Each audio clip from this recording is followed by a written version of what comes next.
It didn't take long for Pascal Godefroy to realize he was looking at a stolen dinosaur. The year was 2011, and Godefroy, a paleontologist at the Royal Belgian Institute of Natural Sciences, had been called to France by an acquaintance who was a fossil dealer. The dealer had been approached by a German collector who'd come into possession of some Mongolian dinosaur fossils that had changed hands multiple times, traveling from Central Asia to Japan and then all the way to Europe. And the bones looked, well, strange. There was a skull measuring over 1 meter long, as well as a variety of hand and foot bones. Clearly, these had come from a large-bodied animal. But the one thing that really caught Godefroy's attention were the bones in the creature's hands. To him, they looked pretty darn familiar. They reminded him of the huge hands of a mysterious dino that was first discovered in the Gobi Desert back in 1965. The dinosaur in question was a big theropod that, at the time, was known mostly from fossils of its most distinctive feature, its enormous arms. From end to end, the forelimbs alone measured an incredible 2.4 meters long and were tipped with big comma-shaped claws. Scientists called this newfound dinosaur Deinocheirus, which means horrible hand. But other than its bizarre arms, very little material from this dinosaur had been found. No skull, no feet, almost nothing that could give experts a fuller picture of what this dinosaur actually was. So for more than 40 years, nearly everything about Deinocheirus was a mystery.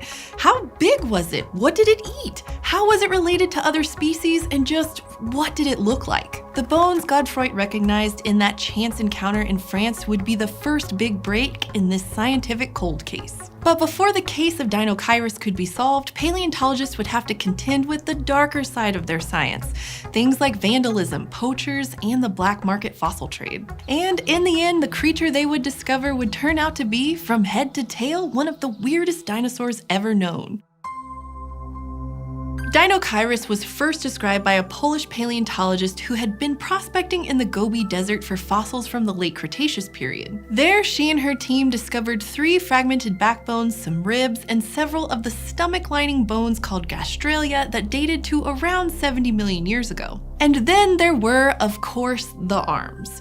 Each one was found with shoulder bones intact, and although the right arm was missing its claws, the left arm was basically complete. Even so, for a long time, scientists couldn't do much more than speculate about what the rest of the owner of those giant arms looked like. As early as 1969, paleontologists had noticed that the hands and upper arm bones of Deinocheirus looked a lot like those of Ornithomimus, a dinosaur from the late Cretaceous of North America.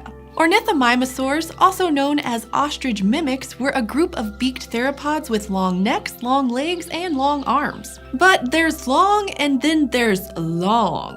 Deinocheirus' arms would have dwarfed those of Ornithomimus. Your typical Ornithomimosaur ranged from around 2.5 to 7 meters long, and the biggest Ornithomimus had an overall body length of about 3.8 meters, so the entire animal wasn't much bigger than a single Deinocheirus forelimb. But without the rest of the body, paleontologists couldn't say whether Deinocheirus fit the typical mold of an Ornithomimosaur. These dinos had long, narrow beaks, and most species were toothless. They also tended to have huge eye sockets. And just like the real ostriches, many of the ostrich mimics had long, powerful hind limbs. Scientists estimate that certain Ornithomimosaurs might have had a top running speed of anywhere from 35 to 60 kilometers per hour.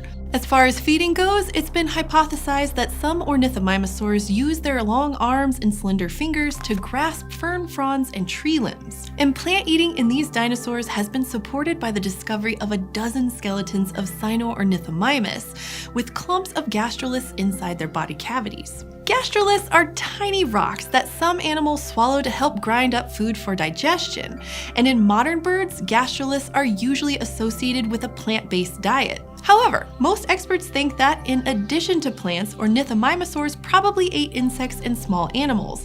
In other words, many, if not all of these ostrich dinosaurs were likely omnivorous. But again, without more fossils, paleontologists couldn't be sure about what Deinocheirus ate or where it belonged on the family tree. Still, as time went by, most experts agreed Deinocheirus was probably an Ornithomimosaur, just an exceptionally big one. Now, fast forward to 2006. That year, scientists involved with the Korea-Mongolia International Dinosaur Project seemed to hit the jackpot. At a new dig site in the southern Gobi, they found fresh material from a different Deinocheirus, including elements from the hip, hind limbs, and vertebrae.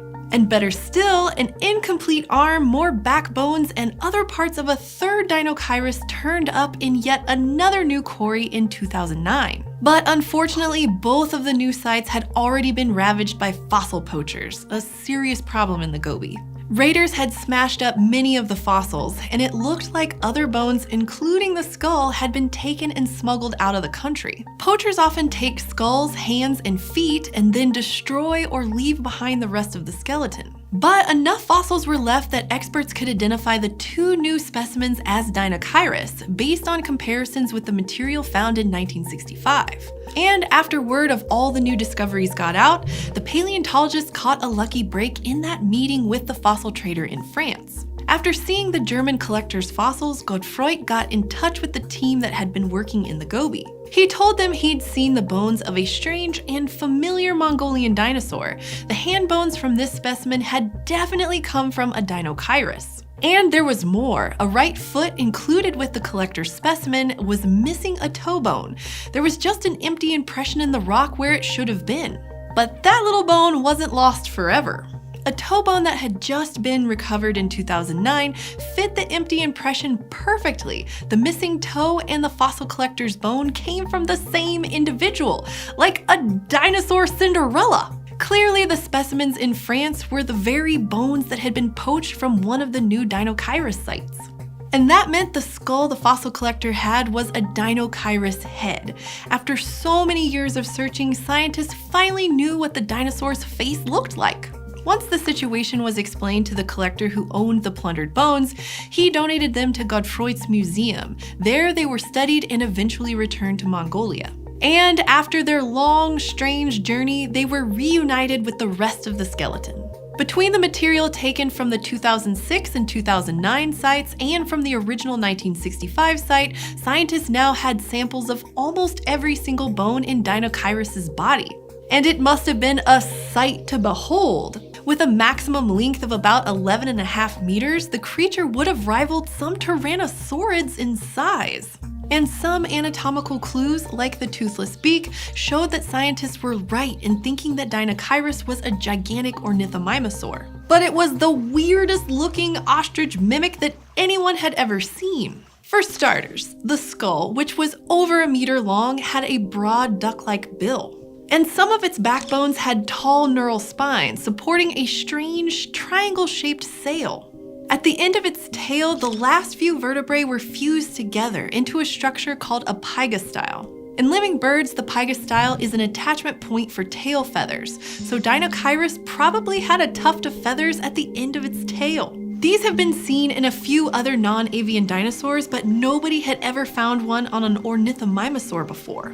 And unlike some of the speedier ornithomimosaurs, Deinocheirus had relatively short legs, tipped with blunt claws that resembled hooves because of their squared-off tips. Last but not least, there were the stomach contents. The Deinocheirus from the 2009 site had a belly filled with over 1,000 tiny gastroliths, and sprinkled among the stomach stones were fish scales and vertebra. Clearly, this dinosaur had enjoyed a fishy meal before it died. Taken all together, this weird combination of features revealed a lot about Deinocheirus and how it lived. Judging by the geology, experts already knew that about 70 million years ago, the formation that these dinosaurs were found in was a seasonal floodplain covered by a network of lakes and braided rivers. It may have resembled the Okavango Delta in modern-day Botswana, which has a mixture of permanent swamps and grasslands that flood periodically. And the local rock record shows that this formation was just full of predatory dinosaurs. The theropod Tarbosaurus is well represented. At 9.5 meters long and with an estimated weight of 4 metric tons, it would have been an awesome hunter. There was also Eleoramus, a smaller tyrannosaurid species with an elongated skull. With so many tyrannosaurids to contend with, some experts have hypothesized that the massive proportions of Deinocheirus might have been an adaptation that helped it fend off would-be predators. After all, we know that Tarbosaurus munched on Deinocheirus from time to time. Some Deinocheirus gastralia have been found covered in bite wounds that match up with the size, shape, and placement of Tarbosaurus teeth. But we don't know if Tarbosaurus hunted or scavenged that Deinocheirus. Nevertheless, being big might have given Deinocheirus an edge against potential tyrannosaurid attacks on the Cretaceous floodplains. But there was a trade-off. Because of its size, Deinocheirus wasn't as fast as some of the other ornithomimosaurs. And huge bodies require lots of food. Here, its wide beak gives us a major lifestyle clue. The dimensions of its lower jaw suggest that the creature had a powerful tongue, which it could have used in aquatic foraging to create a vacuum that would help suck up lake and river plants. As for the horrible hands themselves, recent research suggests that they were adaptations for digging up plant matter or raking in aquatic vegetation. And maybe those specialized hoof-like toes help keep it from sinking into the muddy riverbanks. The sail, however, is a bigger puzzle. Other sailback dinosaurs have come to light over the years, including the predatory Spinosaurus and Ouranosaurus, which was a large herbivore. In past decades, some paleontologists argued that these sails might have been used to help regulate body temperature. Others say they supported lots of fatty tissue, much like the humps on living bison. Both hypotheses were later criticized, though. It's also possible that the sails were used for display, making the animals look bigger and/or more attractive to mates. The jury's still out. Regardless, while Deinocheirus was an ornithomimosaur through and through, it didn't just look like a scaled-up ornithomimus. And in hindsight, Deinocheirus's bizarre anatomy kind of makes sense. Instead of speed, it went for size to avoid being preyed upon, and its broad beak helped it snack on abundant aquatic resources of its seasonal floodplain home. Deinocheirus reminds us that the fossil record is full of surprises, but also that it's a precious resource, and paleontologists aren't the only ones out there prospecting it. Without a well-connected fossil dealer, a sharp-eyed paleontologist, and a little luck, we'd still be asking ourselves, what's up with those horrible hands? So now that we know what Deinocheirus looked like, what do you think that sail was for? Fat storage or display or something else? Let us know in the comments what your hypothesis is and why.